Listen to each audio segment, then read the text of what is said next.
गरीब आदमी को कर्ज की जरूरत पड़ गई, 1000 दिनार चाहिए। मैं कह चुका हूं कि दिरहम चांदी का होता था, दिनार सोने का। अब 1000 दिनार लेना है। तो जिस बंदे से उसने कहा, अगरचे वो नेक बंदा था, उसने कहा यार 1000 दिनार दे दो। तो कहने लगा कोई गवाह है तेरे पास? वो कहने लगा गरीबों का गवाह कौन होता है? हाँ एक गवाह है। कहा कौन? का मेरा रब, वो तेरे और मेरे बीच गवाह है। उसने कहा कोई कफील, अगर तू पैसे ना दे सके तो वो बाद में दे दे, या तुझे कुछ हो जाए तो वो दे दे। उसने कहा कफील भी मेरा अल्लाह ही है। मेरे पास अगर है तो रब करीम का नाम है, अगर इत्माद कर सकता है तो कर ले। बंदा नेक था, उसने कहा रब के नाम पे, रब की किफालत पे, अल्लाह को गवाह बना के मैं तैयार हूं तुझे 1000 देने। उसने 1000 दिनार दे दिया। वक्त वापसी का तय हो गया। वो चला गया पैसे लेके। उसने पूरी मेहनत की कि मैंने वक्त पे पैसे लौटाने, पूरी मेहनत भी कर ली, अल्लाह ने मदद भी कर दी, पैसे भी उस तारीख को उसे मिल गए। बाद लोगों का तो लौटाने का दिल ही नहीं ना होता। फरमाया हदीस पाक में कि तू लौटाने का इरादा कर, रब तेरी मदद भी फरमाएगा।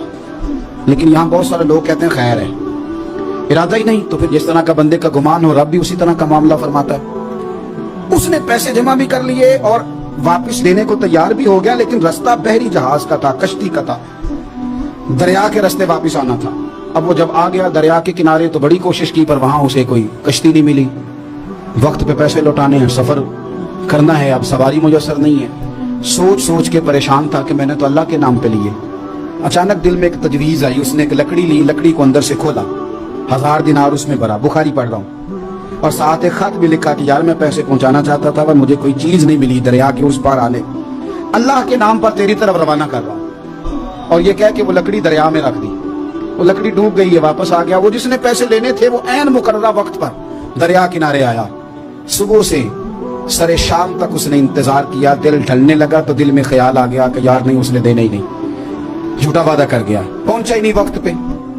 अब जब वापस लौटने लगा तो अचानक दरिया में एक लकड़ी तैरती हुई दिखाई दी। कहने लगा ले जाता हूँ, शाम को रोटियां पकाने के काम आएगी, ईंधन बना के जला लूंगा, हंडियां पक जाएगी। लकड़ी उठा के जलाने के लिए घर लाया। गुमान था कि वो नहीं आया वादा करके, अल्लाह को कफील और वकील बना के और गवाह बना के फिर भी नहीं आया। लकड़ी लेके घर गया, बुखारी है। और जब उसको चीरा ना कि मैं इसकी आग जलाऊंगा, खोला तो अंदर से 1000 दिनार भी निकल आया, खत भी निकल आया। अब जरा समझना, उसके दिल में बात किसने डाली कि तू लकड़ी में पैसे डाल दे? अल्लाह ने। उस बंदे को मुकर्ररा वक्त पे किनारे भेजा किसने?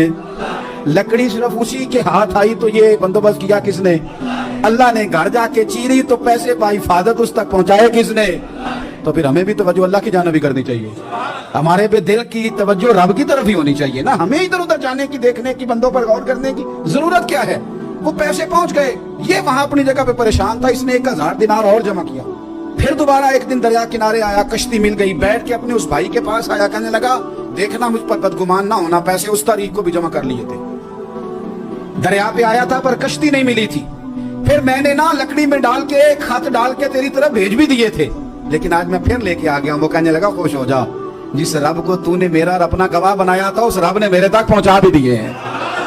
जब लोग अल्लाह को गवाह बनाते हैं, रब की जानिब अपनी तवज्जो करते हैं, अपनी चाहतों, ख्वाहिशात और अपनी सारी चिट्ठियां अपने रब करीम की रहमत की तरफ रवाना करते हैं, फिर अल्लाह अपने बंदों को मायूस नहीं करता, अल्लाह अपने बंदों को नवाज देता है।